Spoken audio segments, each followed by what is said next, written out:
వార్డులతో పాటు ఉంటే ఒక కార్యక్రమం జరుగుతున్నప్పుడు ఈ 400 మంది 500 మంది పోకుండా ఈ 48 వార్డులు ఉన్నాయి. మనకు 48 వార్డులలో లిస్టు ఉన్నాయి. అందులో 48 మంది ఉంటే ఆ 10 మందిని తీసుకొని ఎవరి కారణంగా ఏ జుట్టుకు ఆ జుట్టు నిలబడితే మనం ఐక్యంగా ఉంటాం. ఆ ప్రయత్నం మీరు వచ్చింది కనుక దయచేసి మన నాయకులకు కూర్చోబెట్టి మీరు ప్రయత్నం చేయండి. ఎందుకంటే అప్పుడు ఏమవుతుందంటే వీళ్లకు ఈ 48 మందికి జవాబుదారితనం ఉంటుంది కనుక ఆ రకంగా ప్రయత్నం చేయండి. ఖచ్చితంగా మనకి ఇల్లు వచ్చింది నాకు పోరాడతాం. లేకపోతే కలెక్టర్ ఇంట్లో ఎస్పీ ఇంట్లో మా మంత్రి గారి ఇంట్లో పోయి కూర్చుంటాం.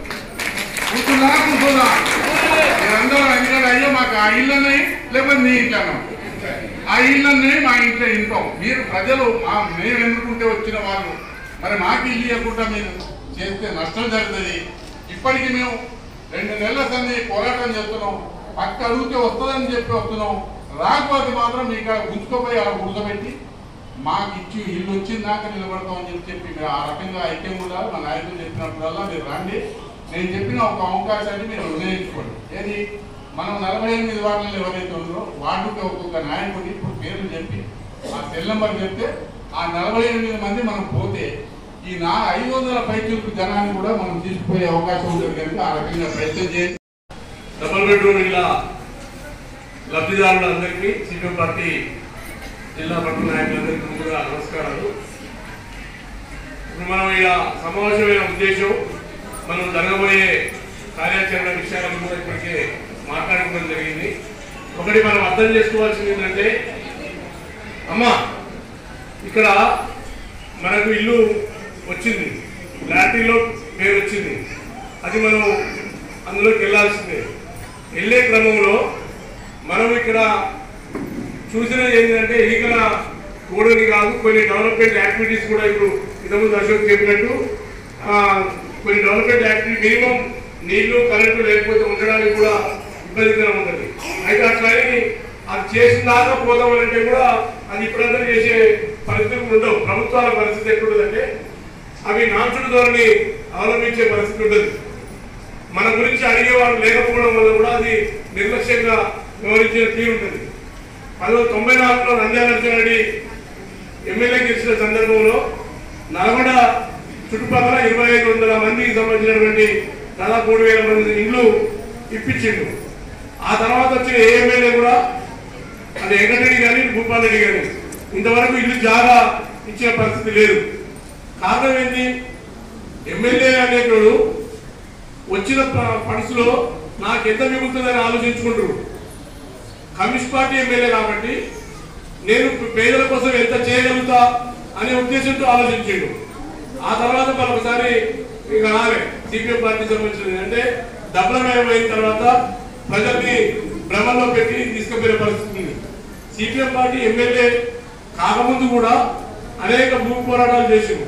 ఏ ఎమ్మెల్యే లేని జగిత్యాల, కొమరంభీము, ఆదిలాబాద్, నిజామాబాద్, హైదరాబాద్ లాంటి నగరాల్లో కూడా పెద్ద ఎత్తున ఈ గుడిసె లేపించి ఇల్లు సాధించిన చరిత్ర ఉంది.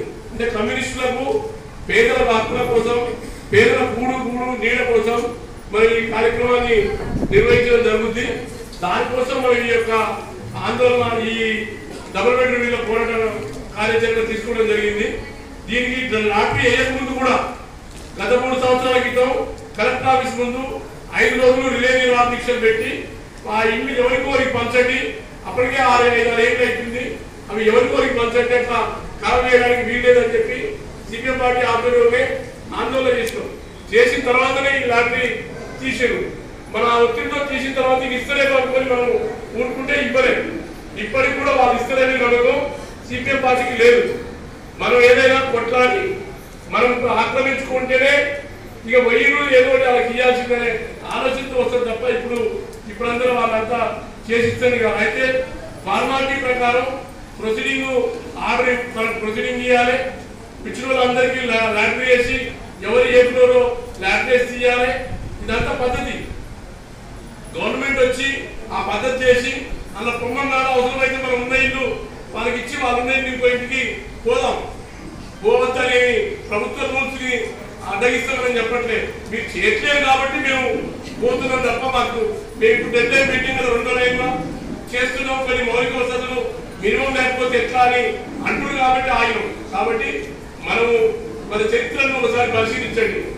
వాయిదాలు వేసుకుంటూ మిమ్మల్ని ఏదో భ్రమలో పెట్టడానికి కోసం కాదు. సిపిఎం పార్టీ అనేది ఖచ్చితంగా ఒక కార్యక్రమం తీసుకుందంటే పోరాటం చేసి పేదలకు ఇల్లు ఇచ్చిన చరిత్రే కాదు, కార్మిక పోరాటాల్లో కూడా గ్రామ సేవకులు ఊర్లలో ఉండేవాళ్ళు ఇలా విఆర్ఓ పంచాయతీ సెక్రటరీ కానీ ఇలా ఎంఆర్ఓ ఆర్టీఓ దాకా ప్రమోషన్స్ ఇప్పించి ఉద్యోగాలు చేయించిన చరిత్ర ఉంది. మున్సిపాలిటీలో 600 రూపాయల జీతం కానించి ఇలా 16,500 జీతం వచ్చేదానిలో కూడా కొట్లాడిన చరిత్ర ఉంది. అంటే ఏ రంగం చూసుకున్నా ఒక భవన నిర్మాణ కార్మికుడు ఇంటిమించి పడి చనిపోయిందంటే ఖచ్చితంగా ఇంటి యజమాని ద్వారా డబ్బులు ఇప్పించేది కానీ ప్రభుత్వం నుంచి ఒక వెల్ఫేర్ బోర్డు ఏర్పాటు చేయించి ఇప్పించిన పరిస్థితులు కూడా ఉన్నాయి. అంటే మనం అర్థం చేసుకోవాల్సింది ఏంటంటే ఇప్పుడు ఈ ఇండ్ల సమస్య మీద మనం కొంత ఈ మౌలిక వసతుల ప్రభుత్వాలను నమ్ముతున్నాం. అంటే పూర్తిగా నమ్మట్లే, కొన్ని సౌకర్యాలు చేస్తున్నామని. అయినా చేయకపోతే మనమైనా చేసుకోవడం, కొంతమంది దాతల్ని కొంతమంది అన్నదానం చేస్తారు, కొన్ని చేస్తుంటారు. అసలు కాడికి పోయి మనకు నీళ్ళు లేవు, ఒక బోర్ బోర్డు రిపేర్ అని చెప్పి అడుగుతాం స్వచ్ఛంద సంస్థలు. వాళ్ళు అడుగుకొచ్చేలా చేద్దాం. కొన్ని సందర్భాలు తల 100 వేసుకొని కొన్ని చేసుకుందాం. అయితే అప్పుడు ఎప్పుడు అడిగి పోయిన తర్వాత ఏ పని పైసల పని. ఇక ఇప్పుడు 200 ఇచ్చిందే పైసలు తప్ప మిగతా ఇప్పుడు ఎవరికి మధ్య దళారీలు చేసే వ్యవహారం ఏదైనా చేస్తే కూడా దాన్ని నమ్మాల్సిన అవసరం లేదు. తర్వాత ఇంకొక ప్రమాదం ఉంటుంది. మీరు వాటిల్లో కౌన్సిలర్లు వీళ్ళని ఎట్లా తీసేసి ఇంకోళ్ళు పెట్టుకోవాలనేటువంటి కొంతమంది ఉన్నారు.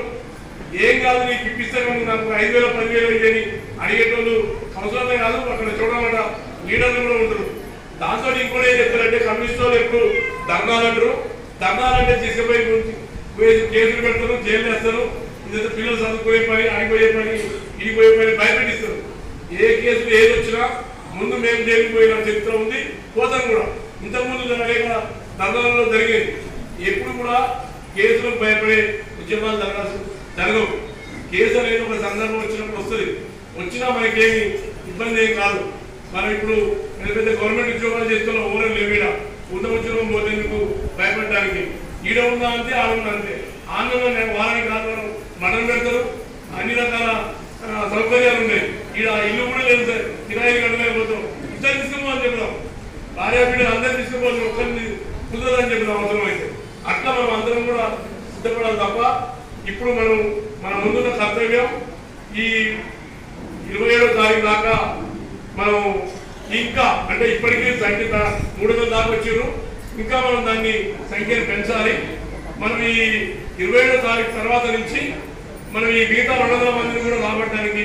అయితే కొంతమందికి అనుమానాలు ఉండి వస్తాయో రావో, మీ పనిని పరిగొట్టుకోవడం కలిగి కొంతమంది ఉన్నారు. అందరికి వచ్చిందని నాకు వస్తుందని చెప్పి భ్రమపడే వాళ్ళు కొంతమంది ఉన్నారు. కొన్ని పెళ్లిళ్ళు ఇతర వాతావరణం ఉన్నారు కూడా ఫోన్ చేసి ఆ పెళ్లి ఉంది మా వాళ్ళ దగ్గర రాలేకపోతాం అని చెప్పిన కూడా ఉన్నారు. ఏ రకంగానైనా మనకి ఇది సంఖ్య పెరుగుతుంది. గతంలో గాంధీ దీపం పెట్టి దోలాడుకునే పరిస్థితి కాకుండా మనకు ఒక లిస్ట్ వచ్చింది. ఇది ఒక విజయం సాధించాం. ఎవరిని ఎలా దోలాడాలి అనేది లేదు. ఫోన్ చేసి ఇప్పటికి కూడా కొంతమందికి ఆ ఫోన్లు 2 ఏళ్ల కింద ఫోన్ కాబట్టి నెంబర్ పోయి అప్పుడు ఏ బజార్లో ఆ బజార్లో కొంతమంది దోలాడుకోవాలి. వీళ్ళు నీకు వచ్చే కదా నీ వెళ్ళిపోయినా అని చూసుకునే ప్రయత్నం చేయాలి. ఇంతకుముందు ఆశపై చెప్పినట్టు ఆ వార్డులను 10 మంది అన్నా లేదా 2-3 వార్డులు కలిపి 10 మంది అన్నా ఒక దగ్గరికి అయ్యే ప్రయత్నం చేయాలి. ఒక్కొక్కరి అలుచుకునే ఉండే ప్రయత్నం చేయాలి. అట్లా చేయకపోతే మనకు ఒక్కరే ఇంతకుముందు సిపిఎం పార్టీ నుంచి మేము మొదలు పెట్టింది. ఒక తర్వాత రవి కన్వీనర్ చేసిన తర్వాత రవి ఒక్కడే కూడా సాధ్యం కాదు. కాబట్టి మీరు కూడా